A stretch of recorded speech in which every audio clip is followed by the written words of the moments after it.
서기 1세기 로마의 여름은 잔혹할 만큼 뜨거웠습니다. 대리석 바닥은 열기에 달궈져 발을 내디딜 수 없을 정도였고 시민들은 타는 목마름에 고통받고 있었죠.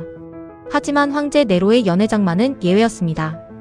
그의 식탁 위에는 그 누구도 상상하지 못한 기적이 놓여 있었습니다. 바로 수백 킬로미터 떨어진 아펜니노 산맥 정상에서 각 가져온 차가운 만년설이었습니다.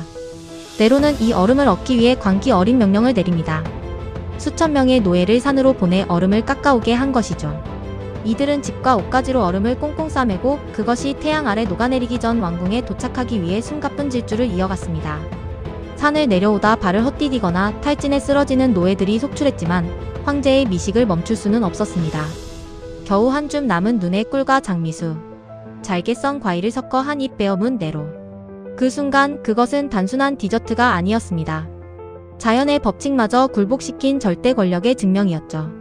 오늘날 우리가 너무나 쉽게 즐기는 이 차가운 덩어리는 사실 수천 명의 피와 땀이 서린 잔혹한 역사의 시작이었습니다. 하지만 진정한 아이스크림의 뿌리를 찾으려면 대륙의 반대편 신비의 나라 고대 중국으로 눈을 돌려야 합니다. 당나라 시대의 요리사들은 단순한 얼음을 넘어선 기막힌 연금술을 발견해냅니다. 바로 초석, 즉 질산칼륨을 물에 녹여 주변의 온도를 급격히 낮추는 초보적인 냉각 기술이었습니다. 이 기술은 당시로서는 마법과도 같았습니다.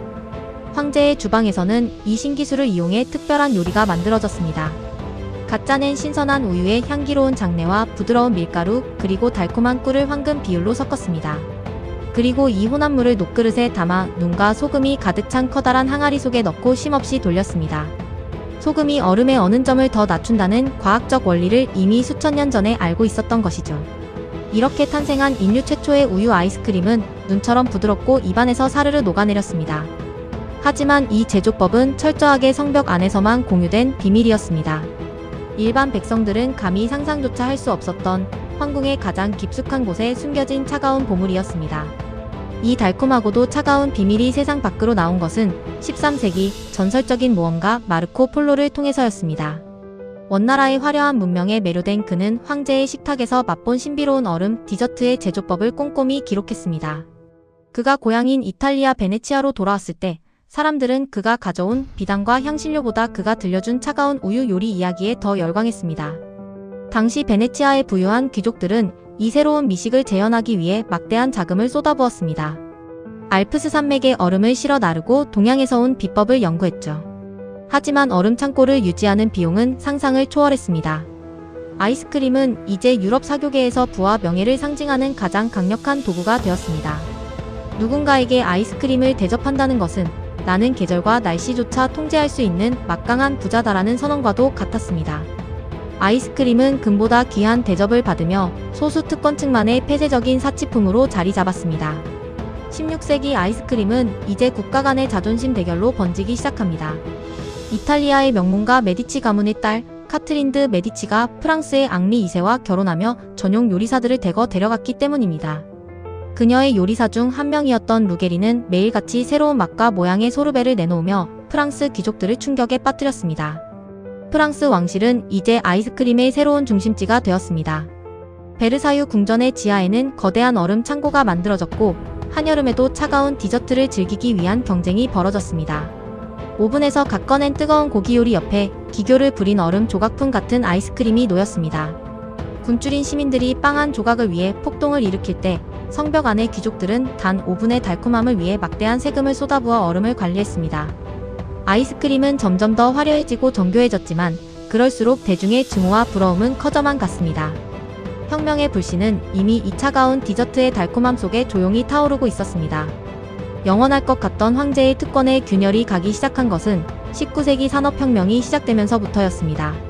인류는 더 이상 노예의 질주나 자연적인 얼음에 의존할 필요가 없게 되었습니다. 기계식 냉동법이 발명되고 인공 얼음 제조가 가능해지면서 아이스크림은 비로소 성벽을 넘어 차가운 감옥에서 탈출했습니다. 미국에서는 낸시 존슨이라는 인물이 손으로 돌리는 휴대용 아이스크림 제조기를 발명하며 혁신을 일으켰습니다. 이제 집에서도 비교적 쉽게 아이스크림을 만들 수 있게 된 것이죠. 이어지는 대규모 공장의 등장은 아이스크림의 가격을 획기적으로 낮추었습니다. 수천 년 동안 황제의 입술만을 허락하던 그 차가운 맛이 이제 거리에 쏟아져 나온 노동자들과 아이들의 손에 쥐어지기 시작했습니다. 신분과 부의 상징이었던 얼음의 장벽이 무너지고 아이스크림은 진정한 의미의 대중적 행복으로 거듭난 것입니다. 이제 우리는 언제 어디서든 원하는 맛의 아이스크림을 고를 수 있는 시대에 살고 있습니다. 하지만 당신이 지금 무심코 한 입 베어 문 그 아이스크림 속에는 수천 년의 세월 동안 층층이 쌓인 인류의 욕망과 투쟁이 녹아 있습니다. 산 정상의 눈을 지키려다 쓰러진 이름 없는 노예들의 숨결, 비법을 지키려 했던 황제의 탐욕, 그리고 모두가 평등하게 이 달콤함을 누리길 바랐던 혁신가들의 노력이 말이죠. 가장 극단적인 사치에서 시작해 가장 보편적인 행복으로 안착하기까지.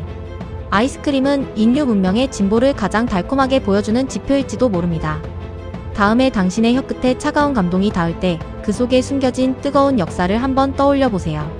그것은 세상에서 가장 차갑지만 가장 열정적이었던 우리들의 이야기입니다.